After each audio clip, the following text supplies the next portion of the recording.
Well, hello everyone, it's Madam Rita and welcome back to Cerita.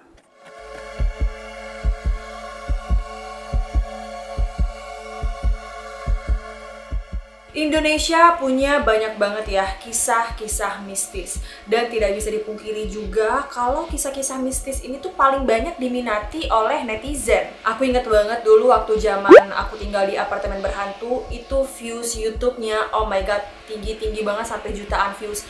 Coba aja kalau lagi bahas cerita sejarah gitu ya, yang nonton 10.000, 5.000. Tapi ya udahlah ya, kayaknya memang aku harus mengikuti apa maunya netizen. Kayaknya netizen-netizen aku nih suka banget sama cerita-cerita horor ataupun mistis. So di video kali ini aku akan membahas tentang hantu-hantu.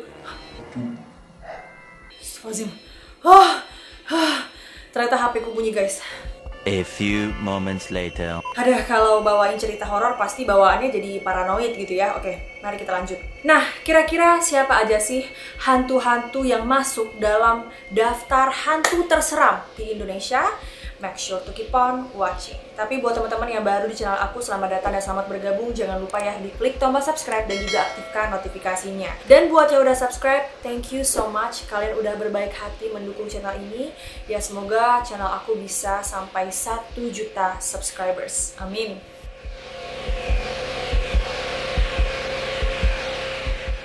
Yang pertama ada pocong. Pocong dianggap sebagai salah satu sosok hantu yang sangat mengerikan di Indonesia. Mereka yang percaya akan keberadaan hantu ini beranggapan kalau pocong ini merupakan bentuk protes dari orang mati yang lupa dibukakan ikatan kain kafannya ketika dia hendak dikuburkan. Karena itu penggambaran pocong ini ya dia adalah hantu yang bisa melompat-lompat karena tangannya ya keikat gitu ya teman-teman. Dan kata orang yang udah pernah ngeliat pocong, mereka ini bilang kalau pocong ini bentuknya seperti mukanya rata, putih dan pucat tanpa ekspresi dengan lubang mata berongga. Ih, serem banget. Aku jujur takut banget sih sama wujud pocong ini. By the way, kalian ada yang pernah lihat nggak sih?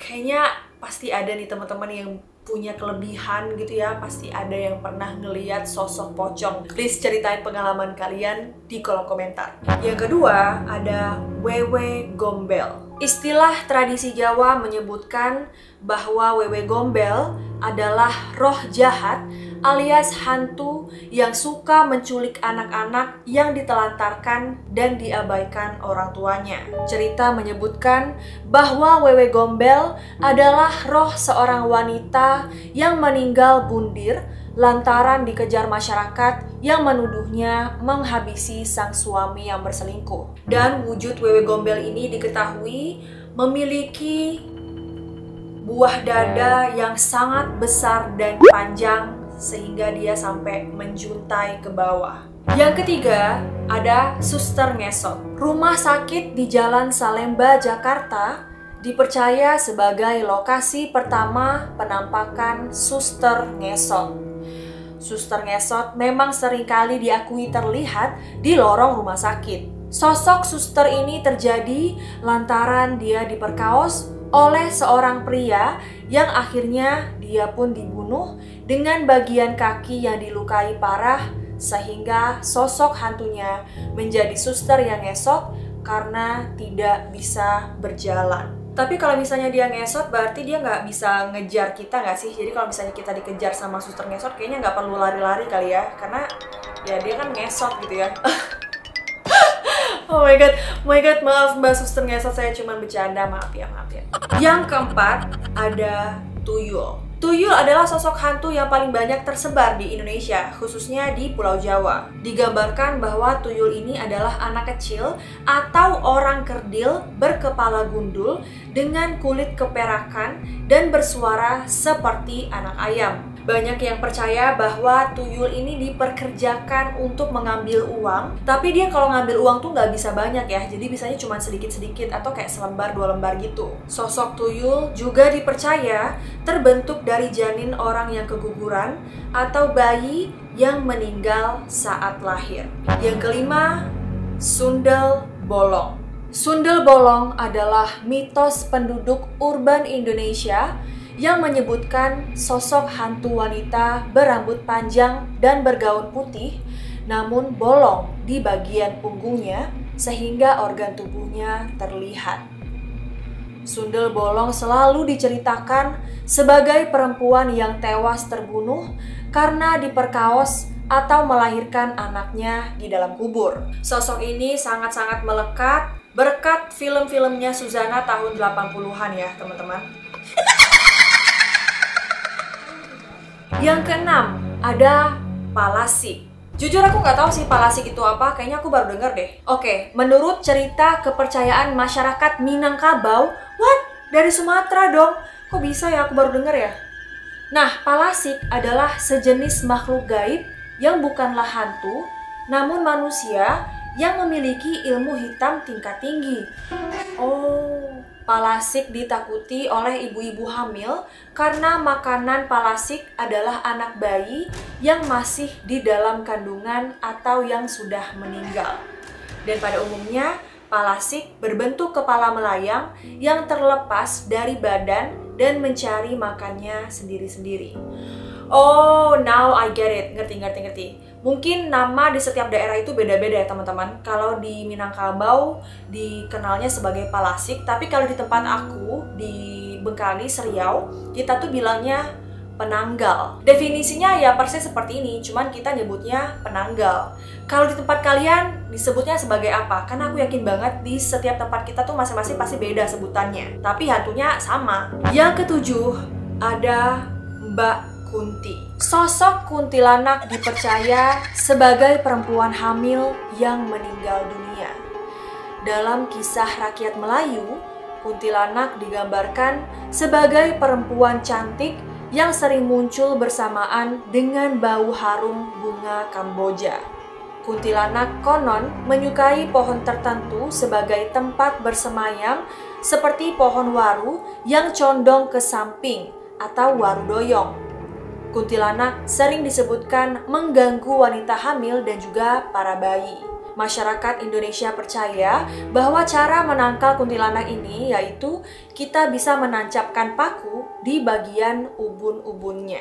Gimana, kalian ada yang udah pernah menancapkan paku di ubun-ubun kuntilanak? Boro-boro menancapkan paku ya, ngelihat dia aja kayaknya nggak bisa mikir, langsung kabur gitu. Jujur sosok kuntilanak ini juga salah satu yang aku takuti ya teman-teman, apalagi dengar suaranya. Ih, serem banget. Selanjutnya, hantu jeruk purut. TPU Jeruk Purut di Jakarta dipercaya memiliki sosok hantu yang menyeramkan.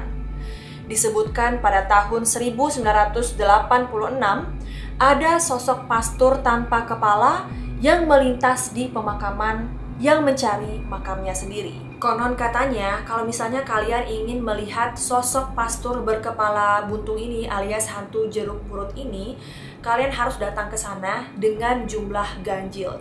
Contohnya kayak sendiri atau bertiga gitu. Ada yang berani? Yang kesembilan, ada genderuwo. Genderuwo dikenal oleh masyarakat Jawa sebagai sosok hantu yang sangat tinggi dan juga besar. Dia bertubuh kekar dan dipenuhi bulu lebat di seluruh tubuhnya. Dengan habitat kegemarannya, yaitu adalah pohon besar yang teduh atau sudut lembab yang gelap. Cerita-cerita misteri menyebutkan bahwa genderuwo suka mengubah fisik menjadi seorang pria dan juga menghamili perempuan. Banyak orang percaya bahwa genderuwo adalah arwah orang meninggal yang belum mau naik ke akhirat. Yang ke-10 dan yang gak kalah fenomenal ya, yaitu Leak. Dalam kisah rakyat di Bali, Leak adalah penyihir jahat, di mana Le berarti penyihir dan A berarti jahat.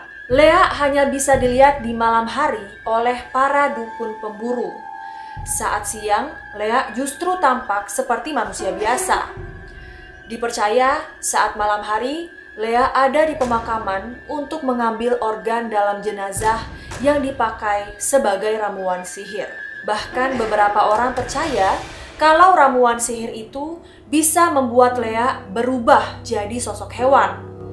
Seramnya, Leak juga gemar mengambil organ manusia hidup, teman-teman. Karena itu saat di Bali, banyak wisatawan yang diharuskan untuk bersikap sopan di beberapa tempat yang dianggap keramat. Nah, itu dia teman-teman, 10 hantu terseram di Indonesia.